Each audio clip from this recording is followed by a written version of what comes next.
oleh termohon yang berkenaan dengan penetapan tersangka atas diri pemohon oleh termohon. 6. Memerintahkan kepada termohon untuk menghentikan penyidikan terhadap perintah penyidikan kepada pemohon. 7. Memerintahkan kepada termohon untuk melepaskan pemohon dari tahanan.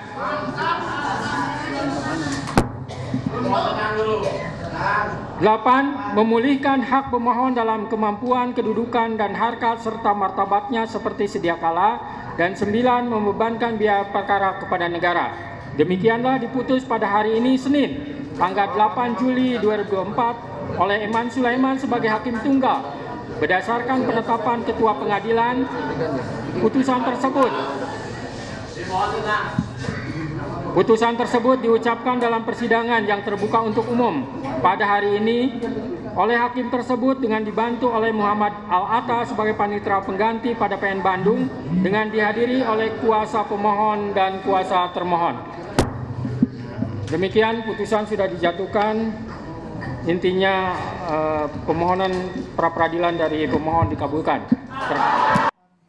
Ya, dengan adanya putusan Hakim Eman Sulaiman tadi, maka Peggy Setiawan diperintahkan kepada Polda Jawa Barat untuk tidak kembali dilanjutkan penyidikannya dan segera dibebaskan. Tapi saya juga tertarik dengan respons yang diberikan oleh keluarga Peggy Setiawan, terutama oleh ibu dan adiknya tadi, yang mengatakan dengan haru begitu, Pak Susno, Prof. Jamin, bahwa menyambut dengan rasa syukur yang sangat mendalam. Dan mereka ini bukan orang yang bagaimana begitu, ini hanya orang kecil begitu ya. Dan sekali lagi membuktikan bahwa putusan pengadilan ini membuktikan bahwa hukum di kita masih tajam ke bawah, tumpul ke atas. Ada komentar soal ini Pak Jamin?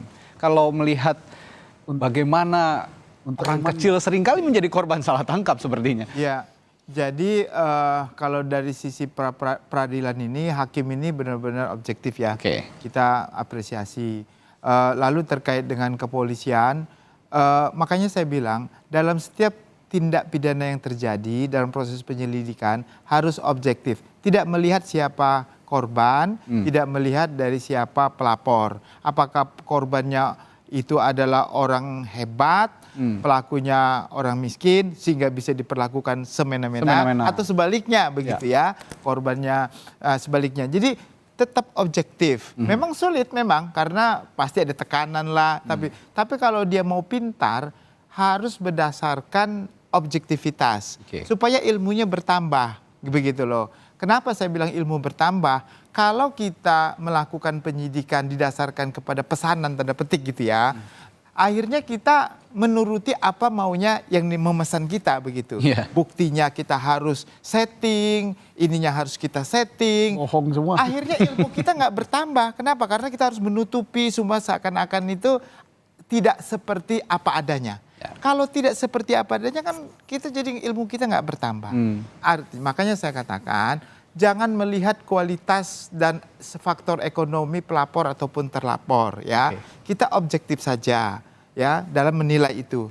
Nanti kita akan pintar, jadi kita akan bisa nggak repot begitu. Dan juga kembali kepada pimpinan di penyidikan, apakah tingkat Kapolsek, Kapolres harus peduli begitu dalam semua kasus begitu, harus peduli. Dia harus benar-benar melakukan pengawasan, jangan dibiarin, kasihan juga begitu mereka sama anak buahnya kalau dibiarin akhirnya mereka menentukan sendiri. Baru yang ketiga terkait dengan peran kejaksaan dalam mengawasi proses penyidikan sejak keluarnya SPDP.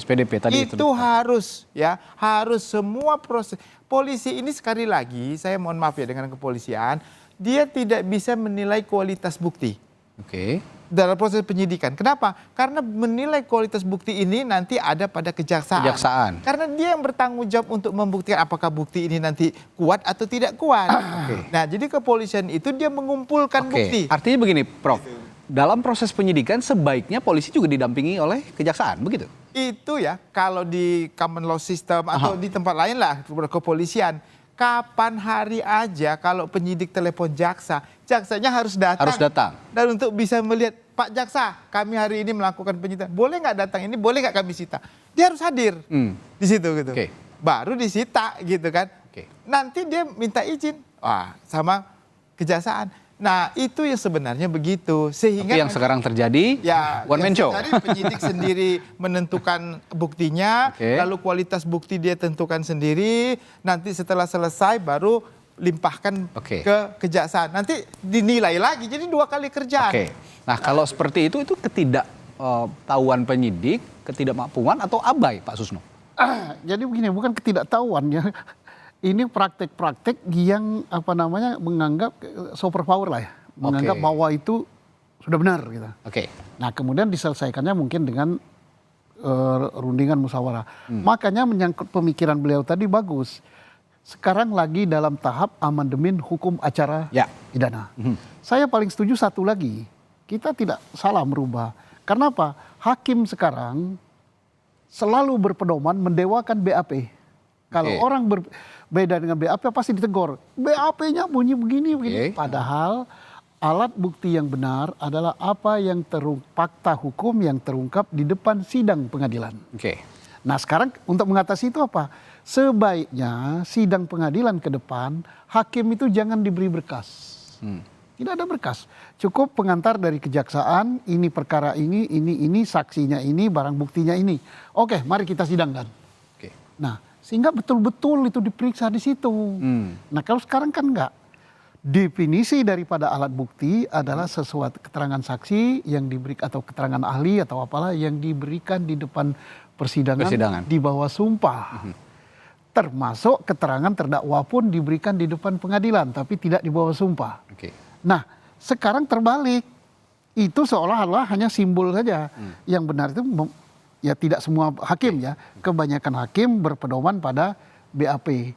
Cara ngatasinya di UHAP itu ya kita harus revolusi dong. Tidak ada BAP untuk itu. Makanya seperti negara-negara lain kita lihat sistem common law atau apa. Di polisi itu nggak lama berkas itu. Nggak ada bolak-balik gitu. Seminggu selesai masuk sidang. Seminggu selesai. Oh, kalau gitu kurang hakimnya. Tambah dong. Bila perlu sampai tingkat kecamatan atau kelurahan ada pengadilan. Kalau memang di kelurahan itu banyak perkara. Nah, gitulah cara ngatasinya supaya kita tidak lagi terdapat hal-hal seperti ini. Salah tangkapnya ini juga orang kecil gitu. Orang kecil. Nah, tapi salut untuk Hakim Iman Sulaiman. Hukum bagi Pak Hakim Iman Sulaiman, dia tajam ke samping, tajam ke atas, tajam ke bawah. Salut saya. Inilah calon-calon hakim yang bagus. Tapi di sisi lain ada hakim juga yang informasinya malah dapat promosi ketika hakim yang nyidangkan di Cirebon. Ya, ini suara rakyat loh. Saya ini bukan polisi loh, dan rakyat bersuara. Mana KY? Saya nggak rela gaji hakim seperti itu karena kita bayar pajak ya. Bayar pajak. Mas kalau gajian dipotong pajak kan? Pasti. Dosen dipotong pajak juga kan? Untuk gaji hakim. Kita nggak rela hakim-hakim kayak gitu. Ya, ini yang jadi catatan bersama. Seperti ini kalau bicara soal penegakan hukum ya, bukan hanya polisi ya Pak Susno ya. Lo bukan jangan hanya polisi saja. Jaksa, KPK, kemudian siapa lagi? Hakim. Ya, ini yang harus benar-benar berintegrasi. Saya juga sering lihat sebenarnya kalau di serial-serial crime investigation gitu ya. Itu film loh, bukan kenyataan. Tapi ya begitulah kenyataannya ketika polisi bekerja bersama kejaksaan beriringan pada saat penyidikan gitu. Ini yang harus kolaborasi ini yang harus menjadi ditekankan, menjadi ciptakan yang bagus.